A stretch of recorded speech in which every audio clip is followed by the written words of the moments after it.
It's the most gruesome scene I've ever seen in my life. It's like a war zone. All the stuff that's here is replaceable. People are not. So having a family is the most important thing.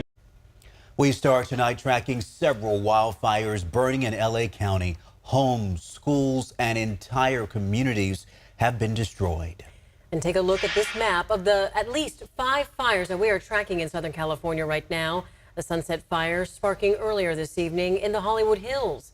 The Palisades Fire is still the largest, burning north of Santa Monica and Pacific Palisades. And there's the deadly Eaton Fire in Altadena. And rounding out the list, the Hurst and Lydia fires. Okay, take a look at the current size of the fires tonight. At last check, the Palisades Fire is close to 16,000 acres. The Eaton Fire is now more than 10,000 acres. The Hurst Fire is approaching 1,000 acres. The Lydia Fire is less than 500 acres. And it's the only fire with some containment at 40% tonight. Meanwhile, the Sunset Fire in the Hollywood Hills is 50 acres. And sadly, several people have died and more than 1,000 structures have been destroyed. We do have a lot to cover tonight. I'm Chris Thomas. I'm Laura Painter. Thank you so much for joining us. The flames are leaving a path of destruction and stretching resources thin. New tonight, we are learning all schools across the LA Unified School District will be closed tomorrow as President Biden today signs off on a federal disaster declaration. This is new aerial video of a 6th fire breaking out Wednesday night, the Sunset Fire, based in the Hollywood Hills. Mandatory evacuations were issued Wednesday night. I live here. I've been here for 21 years, but yeah, it's time to get out, I think. This is new video of traffic gridlock as people flee their homes for safety. Thousands of homes and businesses destroyed. It's just jumping from home to home right now. With this wind, there's nothing to stop it.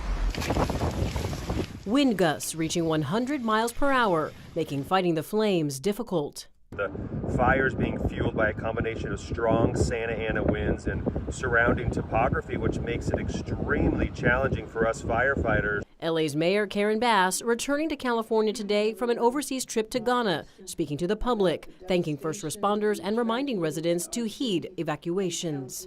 Hurricane-force winds are usually accompanied by rainstorms. But these are hurricane-force winds that are combined with extremely dry drought conditions. Those who evacuated unsure of what they'll return home to. This is pretty devastating. This is pretty devastating. I don't think LA's seen anything like this before. As of Wednesday night, the largest and most devastating fires so far are the Palisades Fire and the deadly Eaton Fire. In Pasadena, the Eaton Fire claimed at least 5 lives and also destroyed structures. A preschool went up in flames. As you see here, first responders ushered residents out of a senior living facility to safety, masks on to protect them from the dangerous air conditions. And a warning from the Los Angeles County District Attorney after 2 people were arrested for looting. If you think for a moment that you can take advantage of this right now, or over the next weeks, months, or even years, you are wrong.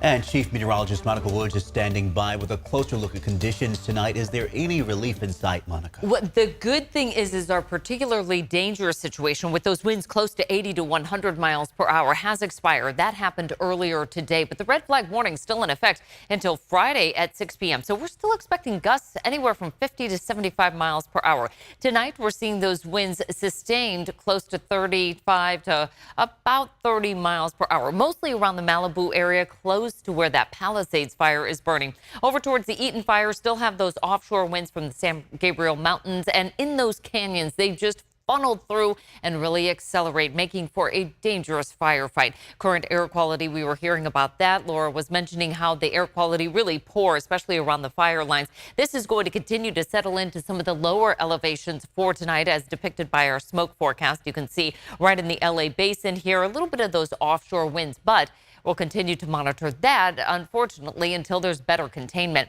Now, the high pressure ridge starting to take over our weather. That will help to bring down some of the wind conditions in Southern California and here locally as well. Hourly weather forecast, we have fairly calm winds for tonight, just a light northwest wind for tomorrow. A little bit of patchy fog tomorrow, but then we quickly turn our attention to some changing weather conditions. We'll be warmer than average with patchy morning fog, but weekend wind making a return, guys. Good to know, Monica. Thank you.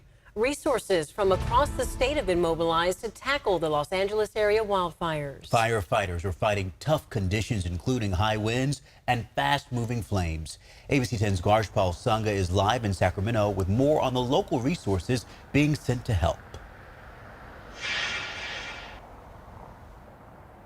Yeah, Chris, Sacramento Fire Department, one of many agencies across the Northern California to send firefighters down south to help battle these wildfires. And Cal OES has been working with the different resources across the state and also with neighboring states. And some of the regional firefighters that have gone there were told they were put to work quickly to try to stop these wildfires. As the fires rage on in Southern California, the destruction is stark. Photos from the front lines show the devastating impact of these flames. We do our best, and today we were successful in some and we were unsuccessful in others, unfortunately. Jeff Serpa, a Modesto Fire Battalion chief, led crews from other Stanislaus County fire departments to the Eaton Fire near Pasadena. What the photos don't highlight are the strong winds around them. When we have, 60 to 80 mile an hour sustained winds and 80 to 100 mile an hour gusts, it really challenges our ability to protect people's homes. Despite these difficult conditions, Serpa and his crews are doing everything they can to protect people's homes. But that isn't the only thing they have to worry about. Another issue, some people not evacuating in time. People coming in and out of our area, running over our hose lines, so we have to replace them because they pop. We're definitely used to this type of topography that we're heading to. Battalion Chief Andy Cranston with Fairfield Fire Department is heading with this crews to the Hurst Fire near San Fernando. We could obviously show up to this fire, and if they don't need us, they'll recommit us to one of the other fires in Southern California. Coordination across departments and even states is a key factor in California's response to these wildfires. The California Master Mutual Aid Agreement ensures that resources are available when needed most. One of the most disastrous things that we've seen here in California in a very long time. Sean Boyd with the California Office of Emergency Services says they had crews stationed before the fire, but the winds are unpredictable, requiring more firefighters to be sent from across the state. And I have no doubt in my mind that our neighboring states will offer up assistance. As we have seen these devastating fires, emergency officials advise us to have an emergency kit ready and know when to evacuate. Those important documents, medicines, clothing, all those things. Water is really important. It's up to you to decide what you want in your go bag, but have one for each person that'll last you 3 days. And Cal OES says they're monitoring the situation, and if more resources are needed, they will send them. Reporting live from Sacramento, Garshpal Sangha, ABC 10. Garshpal, thank you. Meanwhile, President-elect Donald Trump has slammed California's response to the fires. That's right. In a post on his Truth Social platform, Trump accused Governor Gavin Newsom of blocking water from flowing to parts of California affected by the wildfires and prioritizing fish over people. ABC 10's Luke Clary has the details. As crews struggle to contain the fires raging in Southern California, the governor coming under fire from the incoming president. In a Truth Social post, Trump said the governor, quote, refused to sign the water restoration declaration put before him that would have allowed millions of gallons of water from excess rain and snowmelt from the north to flow daily into many parts of California, including the areas that are currently burning in a virtually apocalyptic way. We showed the post to the director of the UC Davis Center for Watershed Sciences and law professor Kerrigan Burke. Did Governor Newsom refuse to sign a specific water restoration declaration? And does such a policy or document even exist? There's nothing like that. There's nothing that exists. It's true that Governor Newsom has resisted the last Trump administration's efforts to change how water was managed in the Delta.